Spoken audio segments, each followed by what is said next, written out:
18h, on est en direct sur BFM Lyon. Vous regardez Bonsoir Lyon. Soyez les bienvenus si vous nous rejoignez. Nous sommes le mercredi 13 septembre. Dans un instant, votre journal, toute l'info 100% locale au plus près de chez vous. Mais d'abord, l'infotrafic.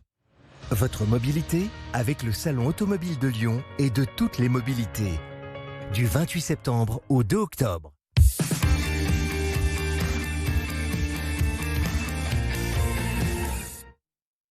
Soyez prudents si vous prenez la route, vous le voyez sur notre carte Coyote, environ 90 km de bouchons à 18h dans l'agglomération lyonnaise. Ça coince sous Fourvière dans le 9e arrondissement, dans le 7e, à Vénissieux également. Nos bons plans carburant, les stations parmi les moins chères du département.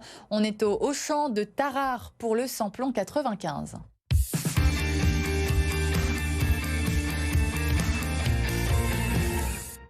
C'était votre mobilité avec le Salon automobile de Lyon et de toutes les mobilités du 28 septembre au 2 octobre. À la une de l'actualité, trouver un logement à Lyon, c'est la galère pour les étudiants. En cette rentrée, une demande très forte par rapport à l'offre et des loyers très élevés pour aider les jeunes. Le salon du logement avait lieu ce mercredi à l'Hôtel de Ville. 250 personnes menacées d'expulsion au squat Pyramide à Gerland. Nouveau rassemblement de plusieurs collectifs ce mercredi, place des Terreaux. Ils demandent le relogement des habitants et un arrêté anti-expulsion de la mairie de Lyon. Les journées européennes du patrimoine, c'est ce week-end. Découverte de la cour d'appel de Lyon pour l'occasion. Des visites guidées organisées par le personnel du palais, magistrats et greffiers. J'aime mes jeux, votre nouveau magazine sur les Jeux Olympiques à 17h45 tous les mercredis. Cette semaine, on va parler de la préparation des athlètes. Nous recevons Gérald Guénelon, responsable régional de la Maison de la Performance. Votre météo pour ce jeudi, des nuages et des orages au programme. 15 degrés à Meximieux le matin, 26 l'après-midi à Givors et Vienne.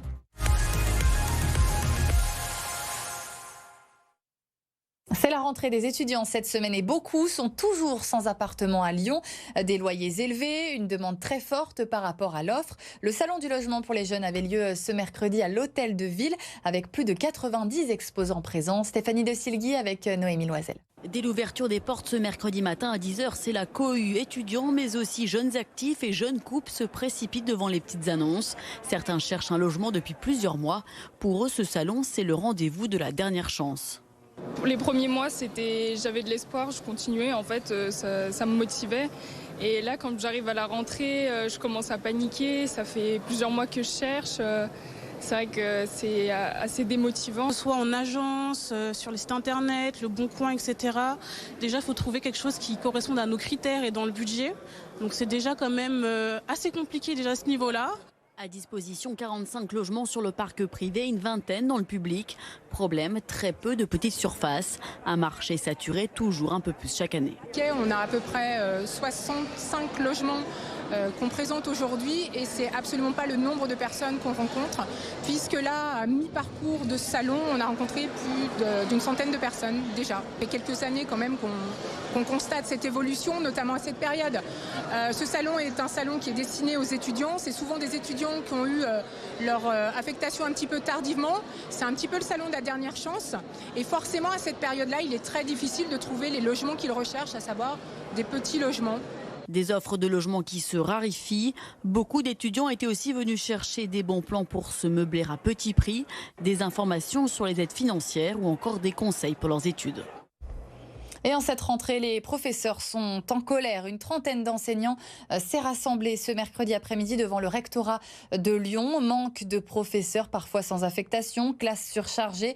Une rentrée scolaire chaotique selon les syndicats, au micro d'Abdelmalek Benawina. On a encore des dizaines d'enseignants qui ne sont pas affectés, des collègues directeurs ou à temps partiel qui n'ont pas leur complément et beaucoup d'enfants en situation de handicap qui n'ont pas d'AESH pour les accompagner dans les écoles. Nous voulons demander au DAZEN qu'il tire la sonnette d'alarme auprès du ministère et qu'il réclame des moyens supplémentaires, notamment pour combler les postes qui ne peuvent pas être comblés et puis aussi pour remettre une brigade de remplacement parce qu'en ce moment il fait très chaud, il fait beau. Nous revenons de vacances, mais dans 2-3 mois, avec des grippes, des rhumes, etc., je pense que nous allons encore vivre une situation très très tendue au niveau du remplacement des collègues. Et un peu plus tôt dans la journée, le recteur de l'Académie de Lyon a tenu une conférence de presse sur la rentrée du supérieur. Il a répondu aux critiques des syndicats enseignants. Des ajustements sont à faire selon lui, mais la promesse d'un prof devant chaque classe est tenue. Je vous propose de l'écouter. Il est au micro de Louis Léger. Ce sont des moyens qui peuvent être considérés comme surabondants à ce jour. On ne peut pas dire tout et le contraire de tout. Voilà. Soit nous manquons de professeurs, soit nous en avons trop. On ne peut pas nous demander de recruter l'intégralité de la liste complémentaire des professeurs des écoles et ensuite venir nous dire « Ah, mais ils n'ont pas tous été affectés le 1er septembre ». Voilà. Nous y travaillons. Nous sommes en train de régler toutes ces problématiques. Je redis qu'il y a bien un professeur dans chaque classe et que tous les élèves auront un professeur. En bref, un accident mortel près de Tarare ce mercredi matin. Un homme âgé d'une vingtaine d'années est décédé à Saint-Clément sur Valsonne. 2 blessés graves ont été héliportés vers l'hôpital Édouard Herriot à Lyon. Un autre est blessé plus légèrement. Au total, 4 voitures et un camion ont été impliqués dans l'accident. Dans l'actualité également, il se présentait comme la victime. Il a finalement été reconnu coupable. 4 mois de prison avec sursis pour le maire de Givors après des violences sur un habitant de la commune. On l'a appris ce mercredi. Mohamed Boudjelaba est condamné à la même peine que son administré pour des violences mutuelles. En mars 2022, l'élu écologiste a fait appel de cette décision. À la une également, ce mercredi, nouveau rassemblement place des terreaux contre l'expulsion du squat Pyramide situé à Gerland. Plus de 250 personnes sont menacées. Chloé Bounamo tuée sur place et les collectifs demandent le relogement des habitants.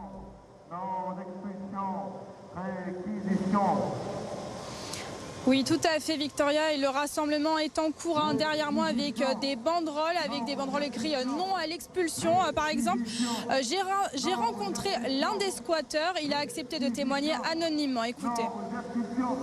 Dans le privé, ils ne veulent pas de nous parce est-ce que je peux comprendre?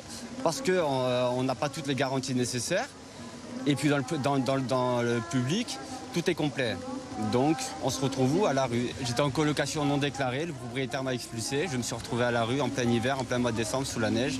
Il a fallu que je trouve un lieu. On m'a orienté vers le squat de la Pyramide. Nous, tout ce qu'on veut, c'est ne pas être expulsé, au moins passer la trêve hivernale. Et nous, après, on s'engage à quitter les lieux au 31 mars. Donc à la fin de la trêve hivernale. Comme ça laisse tout le monde, le temps à tout le monde de se retourner. Aux services sociaux de trouver des hébergements pour des familles entières, parce qu'un bébé de 6 mois ne peut pas être séparé de son père et rester uniquement avec sa maman, c'est pas vivable. Et puis nous, de garder notre travail, parce que si on dort dans la rue, on perd notre travail également. Donc du coup, la garantie de pouvoir trouver un logement par la suite. Il fait partie des 280 personnes vivant toujours aujourd'hui dans ce squat Pyramide. Parmi eux, des handicapés, des enfants, des Français, mais aussi des migrants. Une partie du collectif Intersquat 69 est en train à ce moment même de s'entretenir avec le maire de Lyon, Grégory Doucet, pour demander un arrêté anti-expulsion. Merci beaucoup Chloé pour ces explications. À la une également, ce mercredi, la ville de Lyon se mobilise pour aider le Maroc. 20 000 € versés à la Fondation de France qui a lancé un appel aux dons après le séisme. Villeurbanne a souhaité également apporter son soutien. 10 000 € devraient être débloqués pour plusieurs collectifs et ONG. Un local a également été ouvert rue de la Ligne Est pour stocker du matériel d'urgence. Pour rappel, le bilan provisoire du séisme au Maroc est passé à 2 901 morts.